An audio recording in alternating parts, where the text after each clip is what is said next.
একটা সময় ছিল যখন আদালত পাড়ার কথা মনে হলে চোখের সামনে ভেসে উঠত সারি সারি টাইপরাইটার মেশিনের ছবি, কানে বাজত কিবোর্ডের খটাখট শব্দ। তবে প্রযুক্তির অগ্রগতির সঙ্গে পাওয়া গতির কাছে ধীরে ধীরে হার মানতে শুরু করে টাইপরাইটার। সেই জায়গা দখল করে নিতে শুরু করে কম্পিউটার। তবে এখনও দেশের বিভিন্ন আদালত পাড়ায় টিকে আছে টাইপরাইটার। হাইকোর্ট, জজ কোর্ট বাংলাদেশের যত জায়গায় আছে সমস্ত কোর্ট চলছে এই টাইপের উপর, ওই অ্যানালগ টাইপ দিয়ে। এখন ডিজিটালের কারণে, এই কম্পিউটার ল্যাপটপ হওয়ার কারণে অনেক আইনজীবী এবং অনেক শিক্ষিত লোক তারা যার যে চেম্বারে, অফিসে তারা কম্পিউটার ব্যবহার করছে, তারপরেও কোর্ট কাছারিতে টাইপ চলছে, টাইপের কোনো সমস্যা হয় না।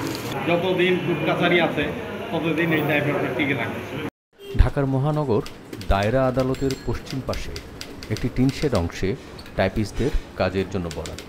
ঢাকা জেলা ও দায়রা জজ আদালত প্রশাসন সেখানে ৩৭ জন টাইপিস্টের বসার অনুমতি দেয়। সম্প্রতি গিয়ে দেখা গেল সেখানে মাত্র 2 জন টাইপরাইটারে কাজ করছেন, বাকিদের টেবিলে কম্পিউটার।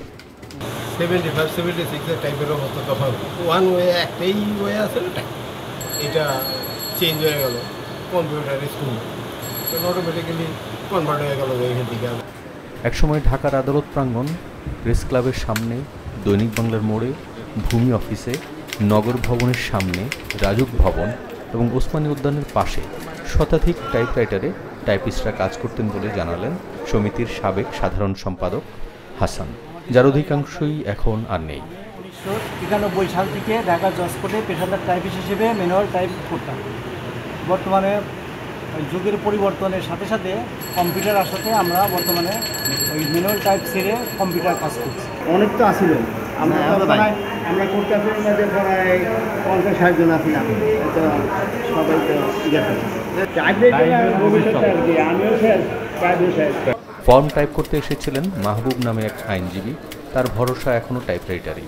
অনেক দক্ষ এবং তারা নির্ভুলভাবে একটা কাজ সহজেই টাইপ করতে পারে, সেক্ষেত্রে তাদের কোনো ব্যাক পাইতে হয় না, এবং যারা এই কাজের জন্য আসে তাদেরও তেমন একটা ব্যাক পেতে হয় না, কিংবা তাদের প্রোপ দেখতে হয় না, কিছু করতে পারে। এটা প্রাচীন কথা হলেও এটা বর্তমান সময়ে খুবই যুগোপযোগী।